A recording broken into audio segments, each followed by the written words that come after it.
দাঁড়িয়েছিলাম তাদের নিরাপত্তার জন্য। আমরা আবারও এই সামনে তাদের ওই উৎসবে তাদের নিরাপত্তার জন্য প্রয়োজনে আবার ঢাল হয়ে দাঁড়াবো। এই স্পিরিটকে ভুলে গিয়ে সমন্বয়ের দাবি করে বিভিন্ন জায়গায় নিজের ভাগ দিতে ব্যস্ত। আমরা আজকে যখন উত্তরায় কথা বলি, আমরা দেখি আমাদের ওই মায়েদের চোখ থেকে, বাবাদের চোখ থেকে, ভাইদের চোখ থেকে, বোনেদের চোখ থেকে অঝরে এখনো বৃষ্টির পানির মতো চোখের পানি পড়ছে।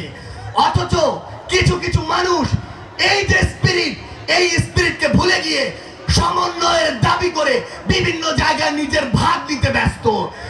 আমার যে ভাই শহীদ হয়েছে সে ওই কবর থেকে কিভাবে এই ভাগ দিতে আসবে? আমার যে ভাই এখন ওই হাসপাতালে শুয়ে আছে, যে ভাই হাত হারিয়েছে, পা হারিয়েছে, চোখ হারিয়েছে, সে কিভাবে হাসপাতাল থেকে উঠে এসে এই ভাগ দিতে আসবে? আমাদের যদি বিন্দু মাত্র লজ্জা থেকে থাকে তাহলে কোনো নাম ব্যবহার করে, কোনো পদ ব্যবহার করে, নিজের ওই ছোটখাটো স্যাক্রিফাইস গুলোকে ব্যবহার করে আমরা কোনো জায়গায় নিজেদের ভাগের দাবি করতে পারি না। আমাদের জায়গা থেকে আপনাদের উদ্দেশ্যে স্পষ্ট একটি বার্তা, সেটি হচ্ছে এই ফ্যাসিস্টের দালালরা এখনো বিভিন্ন জায়গায় বিভিন্ন নামকে ব্যবহার করে আমাদের উপরে পাল্টা আক্রমণের চেষ্টা করছে। আমরা দেখেছি ওই সচিবালয়ে আনসার নামক কতিপয় বিপদগামী ওই ফ্যাসিস্টের দালাল তারা আনসার লীগ হয়ে ফিরেছে। আমরা আপনাদেরকে সতর্ক করতে চাই, এখনো প্রত্যেকটি জায়গায় ওই সাভারে বলেন কিংবা বাংলাদেশের সচিবালয় সহ অন্যান্য জায়গাগুলোতে বলেন, এখনো তারা এই অপচেষ্টাটি করার সর্বোচ্চ চেষ্টা করছে। সামনে আমাদের যে হিন্দু ধর্মাবলম্বী ভাই বোনের রয়েছে, তাদের যে পূজা উৎসব সেটি রয়েছে।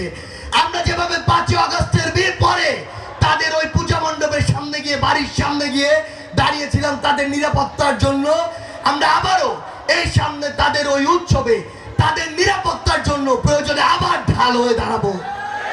একটি জিনিস মনে রাখবেন, ওই যে দোসররা, ওই যে দোসরের এজেন্টরা, ওই যে দোসরের দেশগুলো, এগুলো কিন্তু এখনো থেমে নেই। তাদের রক্ত কিন্তু এখনো ঠান্ডা হয়ে আছে। তারা কিন্তু এখনো বিভিন্ন এজেন্টের মাধ্যমে এই পরিকল্পনা আসছে কিভাবে পাল্টা ছবল দেয়া যায়। আমাদের ছোট ছোট স্বার্থ, আমাদের ছোট ছোট রাজনৈতিক উদ্দেশ্য, এই বিষয়গুলোকে অনুরোধ করছি এক পাশে রাখবেন। সামনে জনগণের ভোটে নির্বাচিত জনগণের সরকার হওয়ার পূর্ব পর্যন্ত আপনাদেরকে এই ছোটখাটো স্বার্থগুলো এক পাশে রেখে বাংলাদেশ রাষ্ট্রের জন্য, বাংলাদেশের জনগণের জন্য ঐক্যবদ্ধ হতে হবে। এবং এই ঐক্যবদ্ধ হওয়ার কোনো বিকল্প নেই।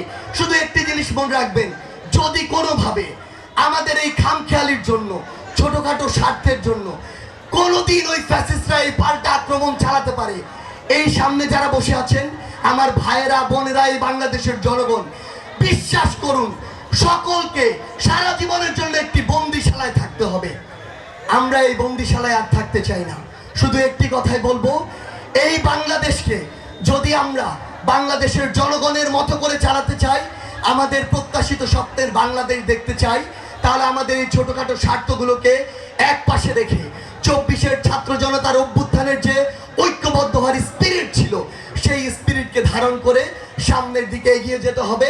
এবং আমরা বিশ্বাস করি আগামীর এই নতুন বাংলাদেশ সৃষ্টির যে অগ্রযাত্রা, সেই অগ্রযাত্রা সেভাবেই শুরু হবে, যেভাবে ওই ঢাকা বিশ্ববিদ্যালয় থেকে আমাদের তাড়িয়ে দেওয়ার পরে উত্তরার বিএনএস থেকে পাল্টা একটি ওই আক্রমণ, ফ্যাসিস্টদের কামড় দেওয়ার অগ্রযাত্রা শুরু হয়েছিল।